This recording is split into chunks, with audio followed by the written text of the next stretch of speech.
All right, so look, man. Then we got some good news, but we got some confusing news.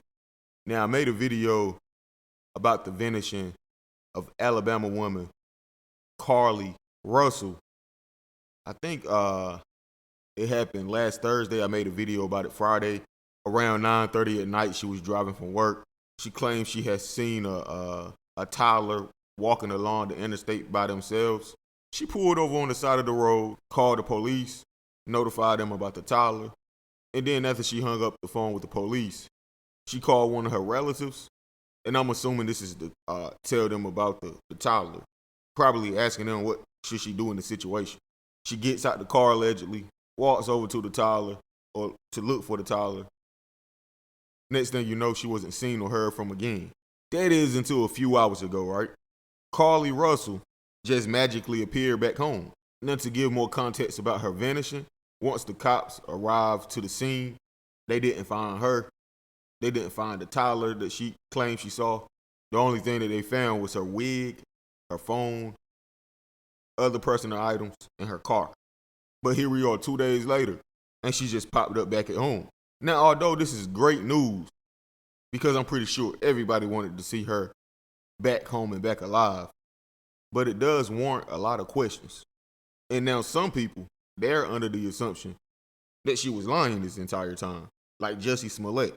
Now, although I do agree, it's a lot of stuff that's not adding up, especially now that the video footage of her pulling over on the side of the interstate had actually been released. It's horrible footage, but it is footage. And you can see her pulling along side of the road. She appears to drive along the shoulder a bit as if she is actually looking for a child. She has her lights on, etc. And eventually, the car comes to a stop. She quickly hops out, go over to the passenger side, and just stands there for a few. I don't know, man. But other than that, it's so dark, you can't really make out anything. I didn't see a child walking along the interstate. I didn't see anybody else on the interstate that was on foot. The only thing I actually saw was a lot of traffic.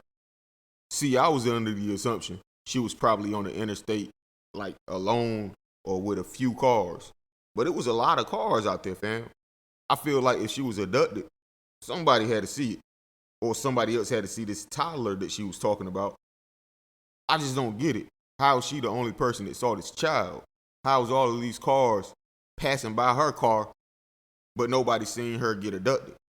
So again, the questions are fair. This doesn't really make too much sense. Even her getting out of her vehicle to walk over and find a child. The relative she was on the phone with, they said that they heard her scream on the phone and the phone dropped. So how, when the cops got on the scene, they found her phone in her car? I mean, did the kidnapper pick up her phone and go place it back in her car for her? I don't know. It just sounds crazy, man. But although how crazy it sounds, I do believe her. Because the other day I was browsing on Twitter, right? I think this was actually yesterday. And this is actually a trend that's going on now. Somebody went viral for posting a photo of a baby scroller just sitting on the side of a freeway. Like you couldn't see if a baby was inside of it or not because it was turned the opposite direction. And just like the person who made that post, I would have felt as though that was a setup as well. So again, these abductors, they do use children as bait, especially for women, because they know how vulnerable women are. And man, it's 2023. People are minding their business. I'm going to be honest with you. People might saw her on the interstate with her lights on, parked on the shoulder. But fam, it's 9:30 at night. The same way they used the child to bait her in. I would have been thinking somebody's trying to use her as bait to reel me in. So no, I'm not too surprised about people minding their business. I just have so many questions though.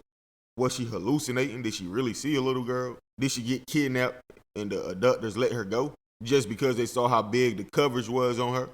Did she somehow escape the kidnappers and made it back home? I guess in time we'll see the truth. She's at the hospital right now getting checked out, of course, making sure everything is good. But other than that, they gave no more information. The only thing they told us was she did return, and as soon as she returned, she was sent to the hospital to get checked out. We don't know any other story. But I think some questions will start getting answered pretty soon. Until then, I think I'm going to wrap this one up. You guys can let me know what you think about it down in the comments. Carlee Russell, found alive and well. Catch y'all on the next one. I'm gone.